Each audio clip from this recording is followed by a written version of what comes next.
Ready, 5 seconds to go.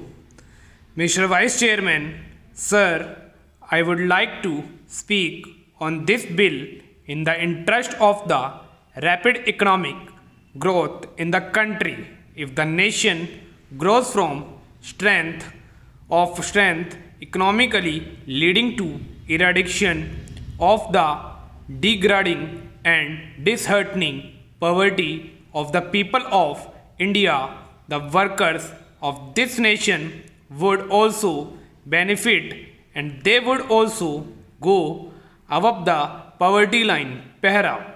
Sir, I would like to mention here that the plantations crops as understood by the term so far, namely coffee, rubber, tea, and cardamom, have been giving this nation substantial amount of the much coveted foreign exchange annually. It must be noted that coffee export alone have given our country during the last 5 years over rupees 1000 crore in foreign exchange by the way of export earnings and export duties.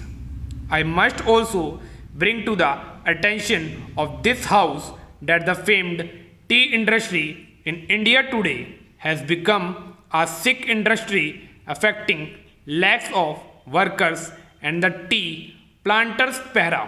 Sir, we ought to know that in the agriculture sector, the plantation labor is the best organized and is getting nearly the same treatment, facilities, and amenities like the industrial labor. Pehra.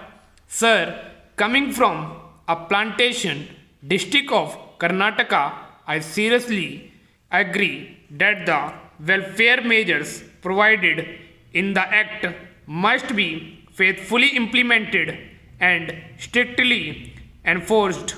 But I cannot subscribe to the view taken by some that the planters generally are exploiters and are inimical to the interest of their own workers and that they must be dealt with severely.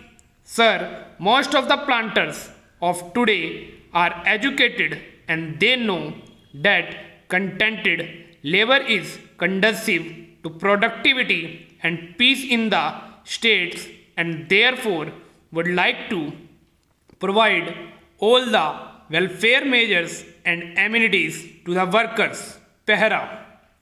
Sir, I would like to point out some of the very draconian, discriminatory, and indefious urban directed amendment made in the Plantation Labor Amendment Bill 2013.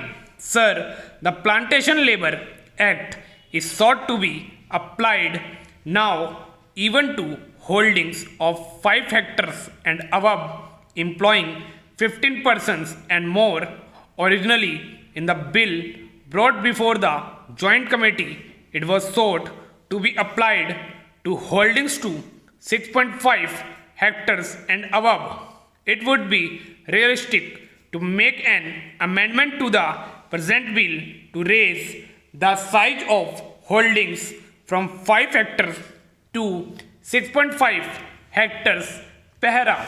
Sir, we must bear in mind the economic viability of small plantation of 5 hectares and the finance capacity of the small planters to fulfill the obligations cast on the to provide housing and creche facilities. Those small planters in some cases are unable to provide themselves with houses and medical care as good as those intended for their workers in the bill. I am sure that good many small holdings will go into liquidation, unable to bear the burden when the prices fall, as in the case of tea today. I would emphatically say that clause 13 in not only draconian but discriminatory, and it is most harsh and killing to the farming community of India whose hands feed and clothe the people poor and rich. Pehra. Sir, I strongly feel that the punishment with both compulsory fine and imprisonment is too severe for violation of a welfare legislation covered by the Act for economic reasons and financial incapacity. The debt-ridden employer, particularly a smallholder, may be unable to discharge the obligation such as providing type design, houses, creches, medical facilities, etc. In such cases, there is no point in sending the landholder to jail and collecting a fine from him for every day of default.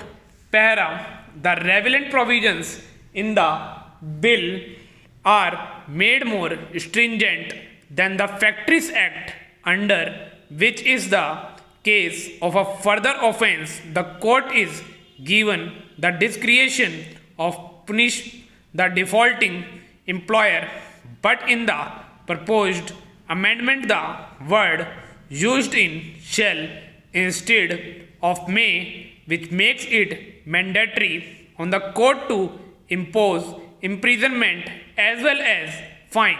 These provisions are too harsh and discriminatory, particularly in view of the fact that the bill seeks to bring in farms of five factors which are in the nature of peasant holdings under the scope of the Act.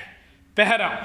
Sir, I would like to ask the government of the people, for the people, and by the people, in the name of the farmers of India, why it wants it treat a farmer in criminal and to be imprisoned for such an offence while it does not do so for a factory owner of a city. By making this comparison, I do not mean that a provision should be made in the relevant Factories Act to make the sentence of imprisonment compulsory of similar offences. Let me make it clear that I am not speaking against the interest of the workers in the plantation. I am only speaking against the stringent and individuous measures which have been provided in the bill affecting the rural employers and the individuous law enacted for them.